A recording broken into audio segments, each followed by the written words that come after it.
We are going to be using the grid method for this next project. So we have an image that has a grid already on it for you.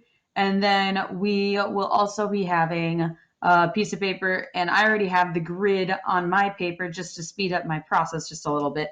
And when you use the grid method, it is a way of breaking down your big image into smaller bite-sized pieces, okay? Because if I just had to draw this one square, that doesn't seem quite as overwhelming as drawing the whole thing, okay?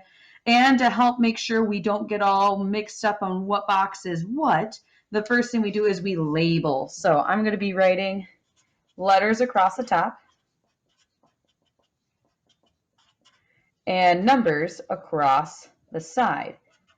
And the thing to keep in mind is that we want to have our letters and our numbers match our final image. So I'm going to write the same thing.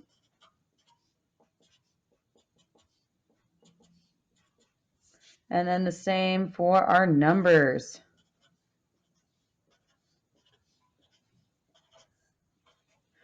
There we go. Nice. Okay, good start.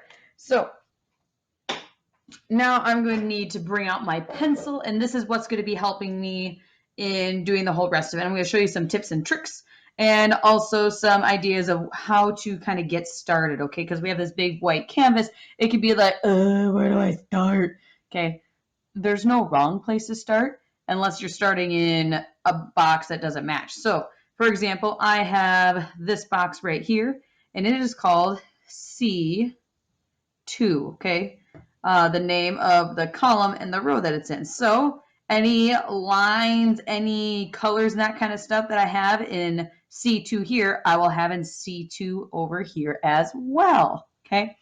So that's one big thing to remember is that these boxes match. So I have nothing in 1A over here, so then I have nothing in 1A over here, okay? Now, when we are drawing, there's a couple different approaches you can have.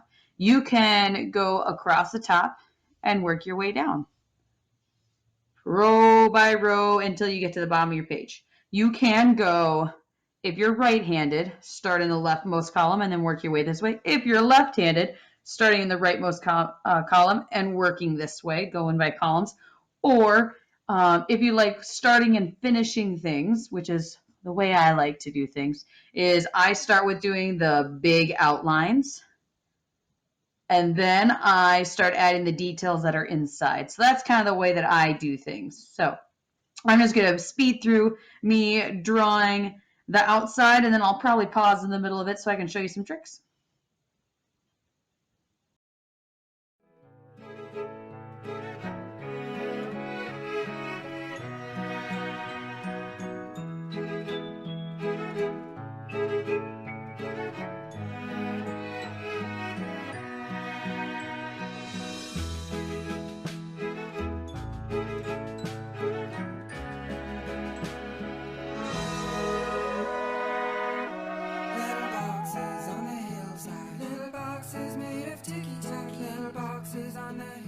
So I finished doing the main outlines that I have. I can erase lines that I don't need anymore. Just a reminder that if you ever get a complex section, you can break it up on your final one and also your original.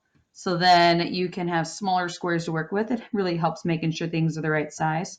Another tip is to keep in mind that this square is a lot smaller than this square, and I'll outline it for you so you can see a lot better. So you know that everything needs to be bigger. So I don't usually compare by size. I go by fractions, which is why breaking it up like this is a lot easier. If I notice that, hey, this part goes right at the halfway mark on my original, I need to know it goes right through the halfway mark on my vinyl. So that's how I usually break it up, okay? And after I do the outline, I'll start going in and adding more details. It might make more sense for you to go row at a time or column at a time.